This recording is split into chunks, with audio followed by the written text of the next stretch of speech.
Levi Jones, and they're running side by side right in front of them.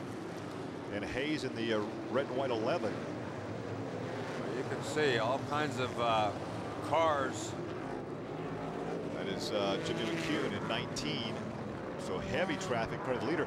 Knowing both these guys for many, many years as we have, it would seem to me that maybe Gordon is the more patient driver of those two.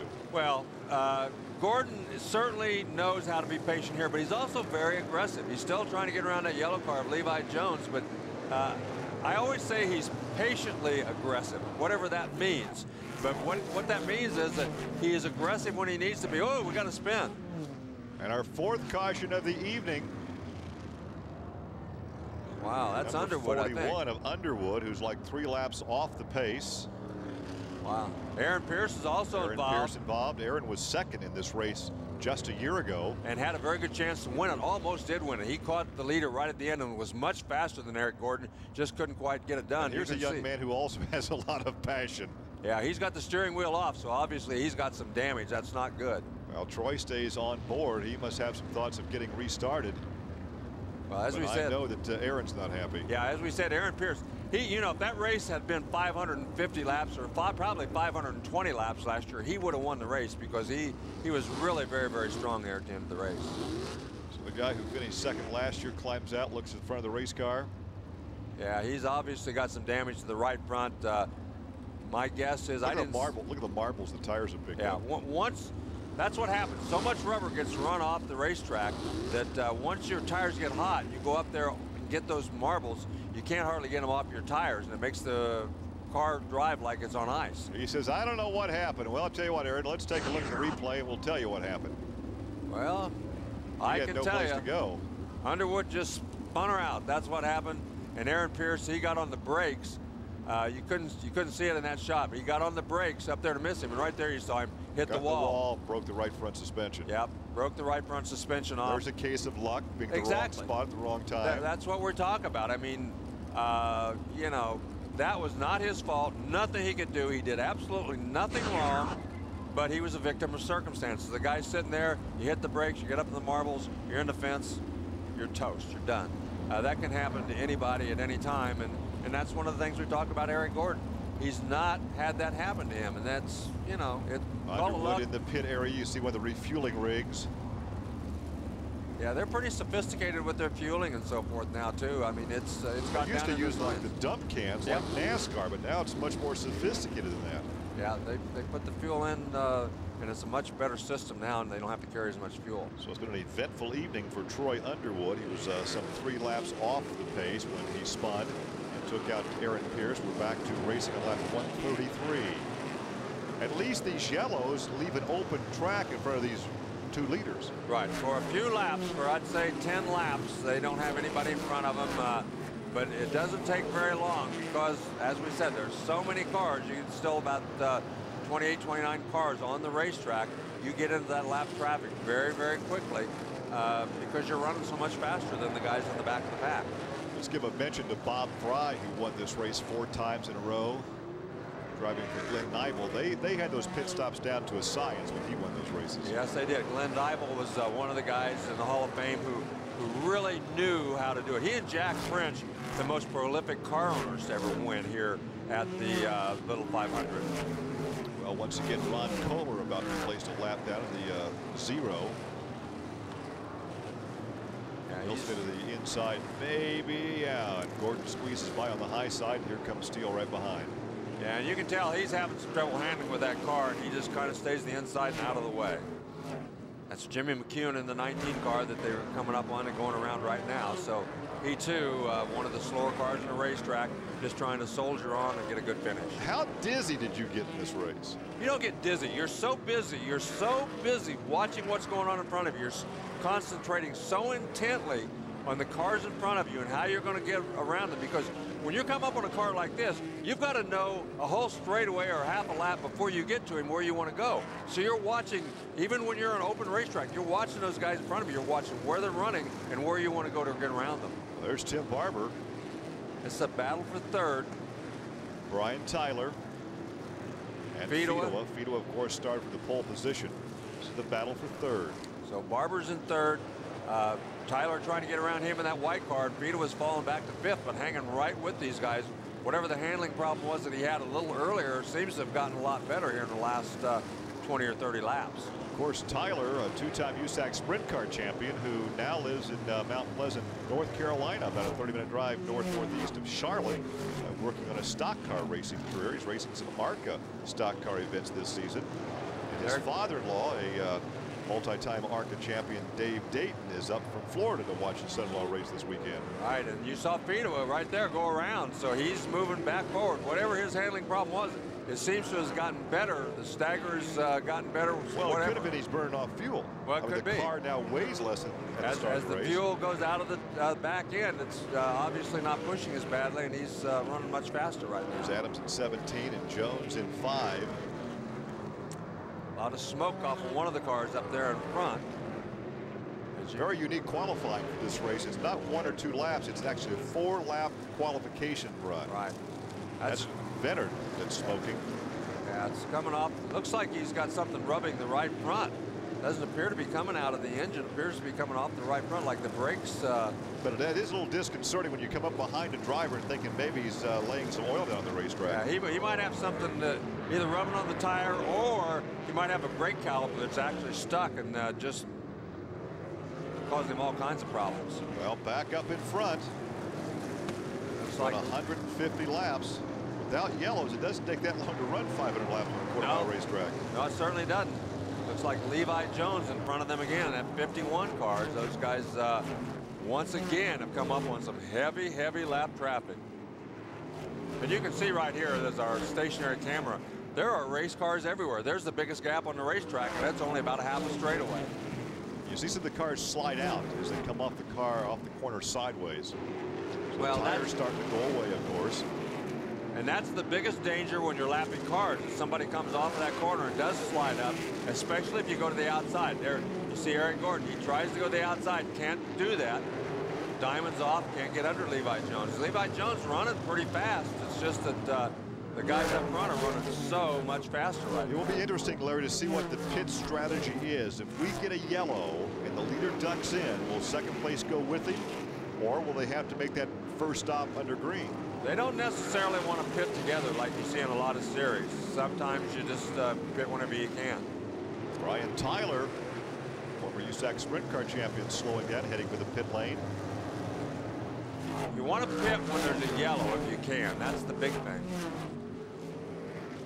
Once again, 2 pit stops are mandatory. 1 in the first half of the race, the second, obviously in the second half.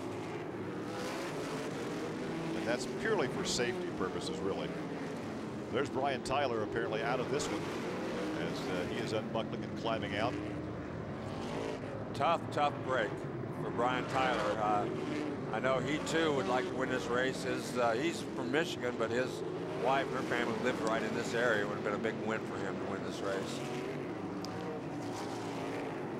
You can see that Eric Gordon just slicing as well. Oh, we're going to spin up turn 1. So the 5th yellow. Donnie Adams brings out our 5th yellow of the evening.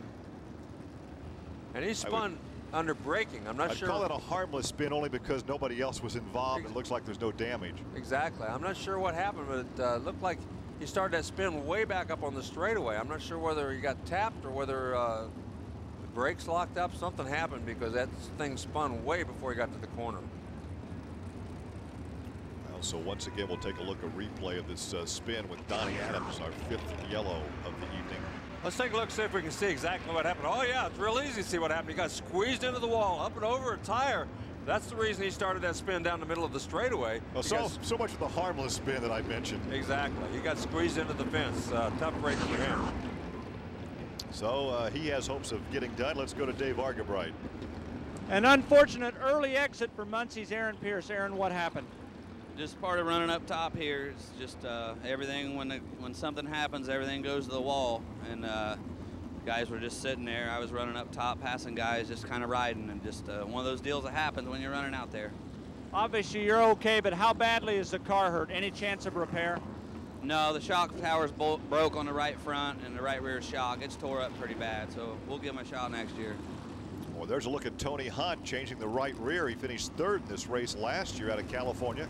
Started this race this evening in the middle of row 2. Yeah, they're getting that tire on there. They're watching for the push truck to come up there. And that is a very important. You can see them right there. They're getting a push truck behind Tony Elliott in that 66 car. It's a very important part of the pit strategy. You have to have a push truck ready to go when you're finished. Right there, you see Tony Elliott got a push truck up back on the racetrack before Hunt. So usually those crews will have somebody designated to have a push truck ready to go as soon as they get done. Well, the work continues in that Tracy Hines number 69, and obviously you saw how disgruntled he was, and there's a current look at his expression as we'll take this break and come back with more from Anderson.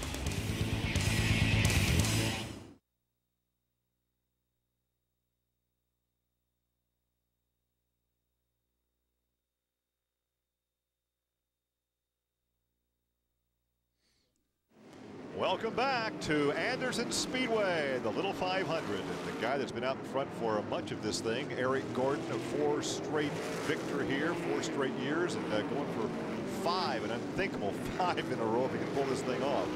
And you can see several cars just getting back on the racetrack. The green flag has just fallen. Some of them were caught in the pits when the green flag fell. And Eric Gordon motoring around them on the outside. And right now he's pulled a little bit away. There's Jonathan Bennett heading for the pits. I'm not sure. Why would he pit under green? The yellow flag was just out. Now then he heads for the pits. That would indicate to me there's more of a problem than just a routine pit stop. Must be more than just a routine pit stop. I didn't see anybody out there to change tires, so he must be having trouble. Once again, Eric Gordon, a 6-time winner of this event, and 4 in a row, leads the thing over Dave Steele. And right now he looks very comfortable in the race car. The race car handling very well. Steele is kind of motoring along as the yellow flag is out. Another yellow, our 6th yellow of the evening. There's Troy Underwood. Now earlier, Brian Tyler fell out, and Dave Argent right at that point had a chance to catch up with him. Brian Tyler, an early exit. What happened? We're pretty sure it's an MSD box. I've had trouble with that in the past, and we've sent it out and had it fixed, and I think it let me down again. So next year I'll have my 30-year-old mag in it, and I won't have that problem no more. How is the racetrack? You've ran this race many times. We're 150 laps in. What's it look like to you? Oh, the racetrack's in great shape. It's starting to get some pretty good rubber out on the outside. And, you know, you can run anywhere you want, and we was just sitting there biding our time. We just got into third and was just going to ride the storm out there for a while. So once again, that interview was done about 30 laps ago, and explain exactly what he was talking about. Well, an MSD box is an electronic ignition box, you know, and of course, whenever you got electronics, sometimes things go wrong. So obviously it failed him. He's talking about a magneto, which is not nearly as complicated, a lot more old-fashioned, but he obviously thinks that might be the way to go. Well, you can see that Steele made a pit stop. Gordon leads Barber, Bloom, Cox, and Holzclaw now after 183 circuits. There's a look at Barber right now, presently in 2nd position. Yeah, he's run a very nice race. He's been hanging right around the top all day long, 3rd, 2nd, 4th, you know, whatever. As we see the 41 car of Underwood being towed off the racetrack, he's got, looks like the front end on that thing has some damage to it. So you mentioned a key to have somebody lined up with a push truck right when you need them, and that's what Glenn Nibel was a master of. He always had somebody right there for the push off after the pit stop.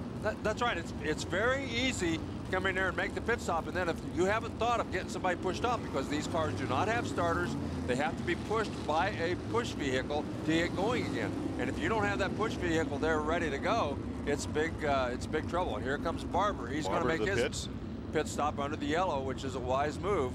All right, the crew goes to work. You see the gravity fed fuel line. They're going to change the right rear, and there comes Gordon. Here comes your leader, Eric Gordon, the 6-time champion of this event. And watch this crew. Jack French and crew goes to work. They jack up the rear of the car. When they change the right rear, they're going to leave the... There we go back to Barber.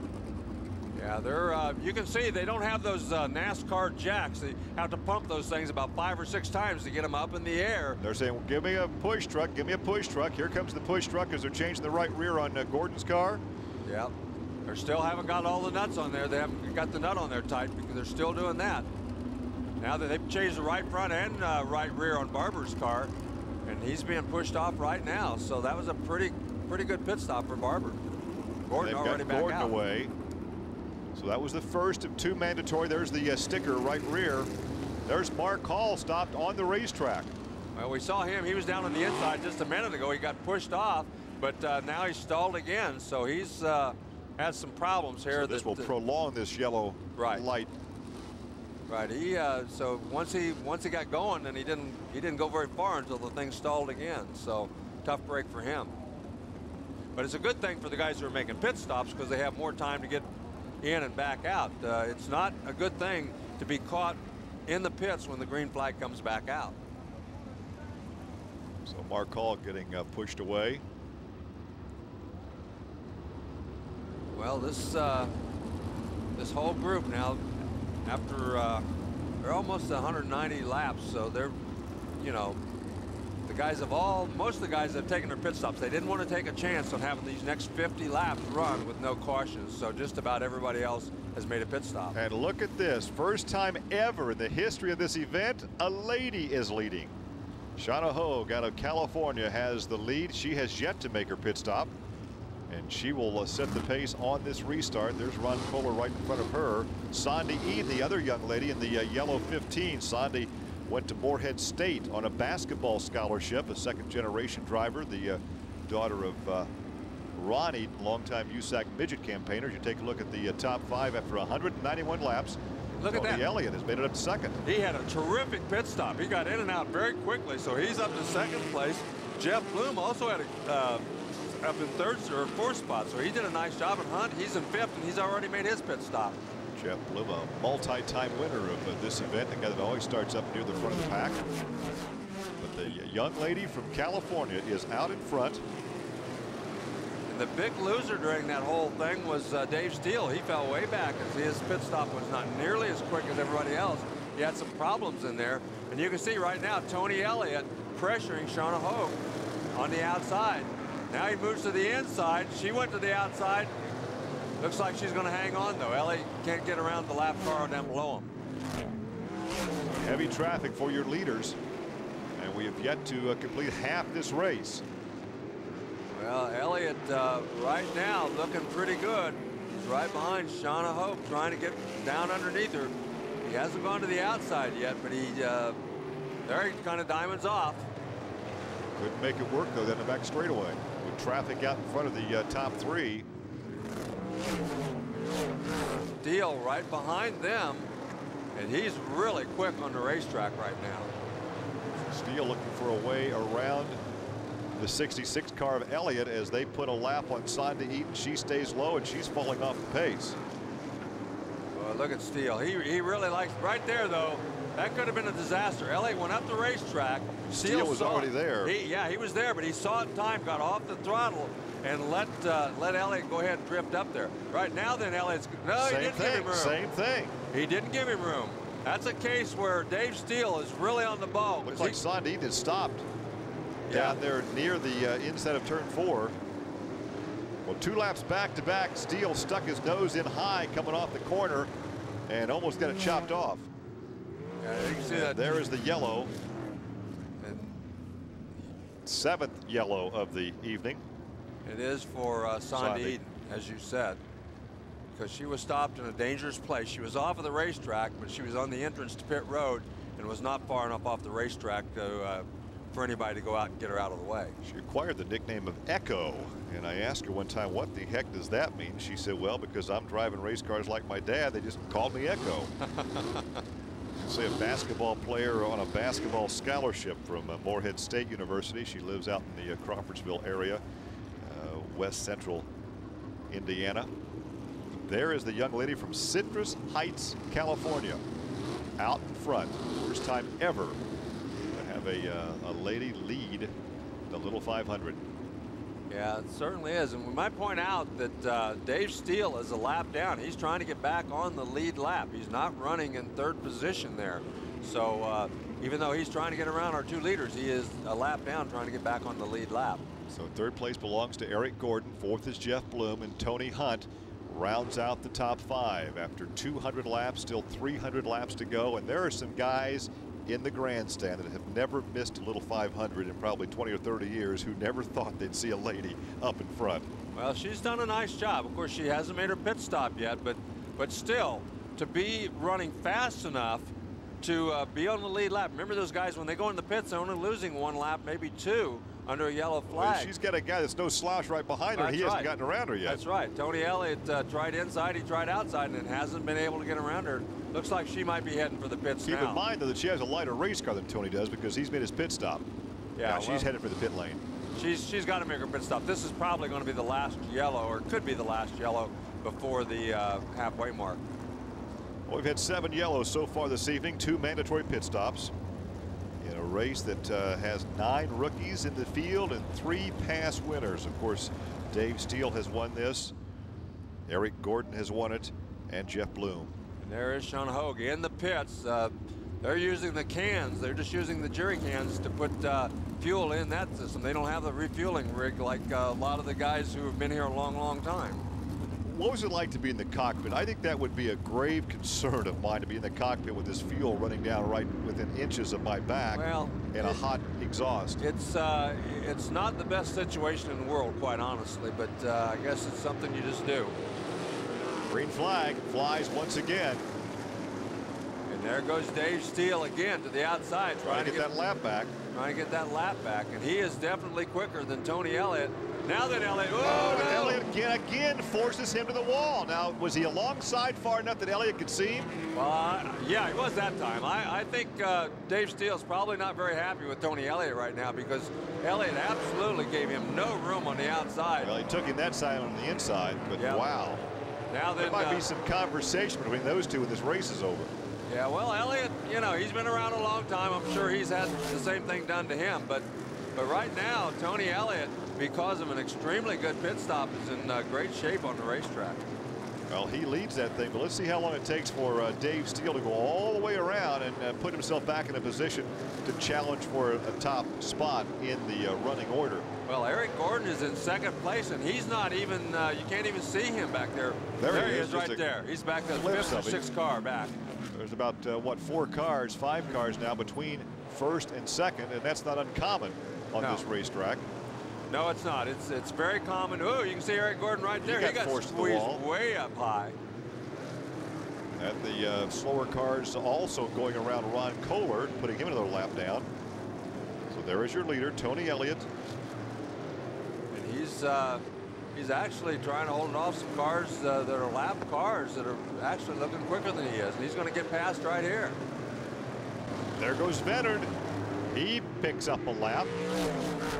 Yeah, Elliott hanging on up there, but he doesn't appear to be good. That very, very quick pit stop really did well for him. Put him back up front, but he's getting a lot of pressure now. And Eric Gordon, you can see him. He's moved to that high side. We heard Aaron Pierce say, that's the trouble with running the high side. You take some chances, sometimes you get caught. Eric Gordon's been lucky enough not to get caught, and we'll just see. He's not afraid to get up there. On the inside, and that red and yellow number 14, and the caution again on the racetrack, our 8th of the evening. Wow, 4 cars down the first turn. Well, looks like Sean Hogue is one of them. Looks like the 42 car. Tom Fido is also involved down there. Wow, Jason McCord. Levi Jones, Jason McCord. Wow, tough break for those guys. As Fido, of course, one of the leaders. Sean Hogue's led the race. Levi Jones didn't appear to be all that slow on the racetrack, although he'd been lapped a couple times. But tough break, as all 4 of those guys appear to have had some contact. Maybe Shauna Hogue didn't. Maybe she just got up there and stopped because she's trying to get she's very animated in the cockpit anyway. Back me up and get a me push going. truck over here. That's right. So we'll see if she can get that car going again. Everybody else kind of sitting there kind of trying to assess the damage, I think. They're collecting their thoughts right now. Yeah. So under our 8th yellow of the evening, as Jason McCord waits to see if he can get back in action this evening after 221 laps. There's your top 5. We're coming back. Stay with us.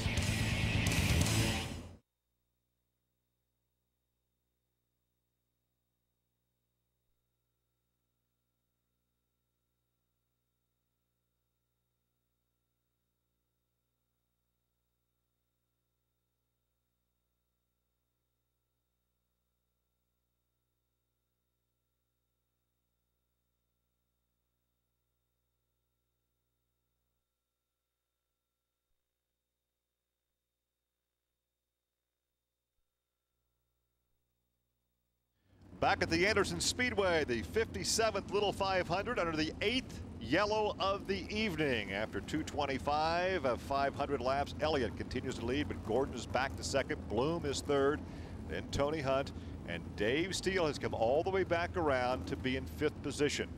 Gary Lee, Larry Rice, and Dave Argenbright with the call here this evening.